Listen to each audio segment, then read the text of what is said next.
ನಮಸ್ಕಾರ ಚಂದ್ರು ಸರ್, ದಯವಿಟ್ಟು ನನ್ನ ಹೆಸರು ಹೇಳಬೇಡಿ. ನಿಮ್ಮ ಕಾರ್ಯಕ್ರಮಕ್ಕಾಗಿ ಧನ್ಯವಾದಗಳು. ತುಂಬ ಚೆನ್ನಾಗಿ ಮೂಡಿ ಬರ್ತಾ ಇದೆ. ನಮ್ಮ ತಾಯಿಯವರು ಮತ್ತು ನಮ್ಮ ಅಜ್ಜಿಗೆ ಗೌರಿ ಅಮ್ಮನವರು ಫೇವರೇಟು. ನಿಮ್ಮ ಪ್ರೋಗ್ರಾಮ್ ಒಂದಿನಾನೂ ಬಿಡೋದಿಲ್ಲ. ನನ್ನ ಸಮಸ್ಯೆ ಏನಂದರೆ, ನನಗೆ ಪೀರಿಯಡ್ಸು ಪ್ರತಿ 15 ದಿವಸಕ್ಕೆ ಅಂದರೆ ತಿಂಗಳಲ್ಲಿ 2 ಬಾರಿ ಬರುತ್ತದೆ. ಡಾಕ್ಟ್ರಿಗೆ ತೋರಿಸಿದ್ದೇನೆ, ಆದರೆ ಏನೂ ಉಪಯೋಗ ಆಗ್ತಿಲ್ಲ. ದಯವಿಟ್ಟು ಗೌರಿ ಅಮ್ಮನವರು ಇದಕ್ಕೇನಾದ್ರು ಒಂದು ಪರಿಹಾರವನ್ನು ತಿಳಿಸ್ಬೇಕು ಅಂತ ಕೇಳ್ಕೊಳ್ತೀನಿ. ತುಂಬ ಸರಳವಾಗಿರ್ತಕ್ಕಂತಹ ಪರಿಹಾರ ಹೇಳ್ತೀನಿ, ಸರಿಯಾಗಿ ಮಾಡ್ಕೊಳ್ಳಿ. ಗಣಿಕೆ ಸೊಪ್ಪು ಅಥವಾ ಕಾಚಿ ಸೊಪ್ಪು ಅಂತ ಕರಿತೀವಲ್ವ, ನಿಮ್ಗೆ ಯಾವುದು ಹೇಳಿದ್ರೆ ಅರ್ಥ ಆಗುತ್ತೋ ಅದನ್ನು ನೋಡ್ಕೊಳ್ಳಿ. ಸೊಪ್ಪನವ್ರಿಗೆ ಹೇಳಿದ್ರೆ ತಂದು ಕೊಡ್ತಾರೆ. ಗಣಿಕೆ ಸೊಪ್ಪು ತಂದುಕೊಡಿ ಅಂದರೂ ತಂದು ಕೊಡ್ತಾರೆ, ಕಾಚಿ ಸೊಪ್ಪು ತಂದುಕೊಡಿ ಅಂದರೂ ತಂದು ಕೊಡ್ತಾರೆ, ಎರಡೂ ಒಂದೇ.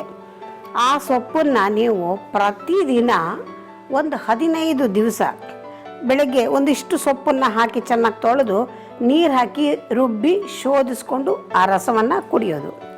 ಈ ರೀತಿ 15 ದಿವಸ ಕುಡೀರಿ. 15 ದಿವಸ ಗ್ಯಾಪ್ ಕೊಡಿ, ಮತ್ತೆ 15 ದಿವಸ ಕುಡೀರಿ, ಮತ್ತೆ 15 ದಿವಸ ಗ್ಯಾಪ್ ಕೊಡಿ. ಈ ರೀತಿ 3 ಸೈಕಲಲ್ಲಿ ಕುಡೀರಿ.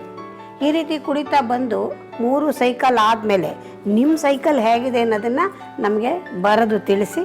ಆವಾಗ ಸರಿ ಹೋಗಿದ್ದರೆ ಸಂತೋಷ, ಅಕಸ್ಮಾತ್ ಸರಿ ಇಲ್ಲ ಅಂದರೆ ಇನ್ನೂ ಬೇರೆ ಪರಿಹಾರ ಹೇಳೋಕ್ಕೆ ಸಹಾಯ ಆಗುತ್ತೆ. ಇದನ್ನು ಮಾಡಿ ಹೆಚ್ಚು ಕಡಿಮೆ ನಿಮ್ಮ ಒಂದು ಸೈಕಲ್ಲು ಸರಿ ಹೋಗೋಕ್ಕೆ ಸಾಧ್ಯ.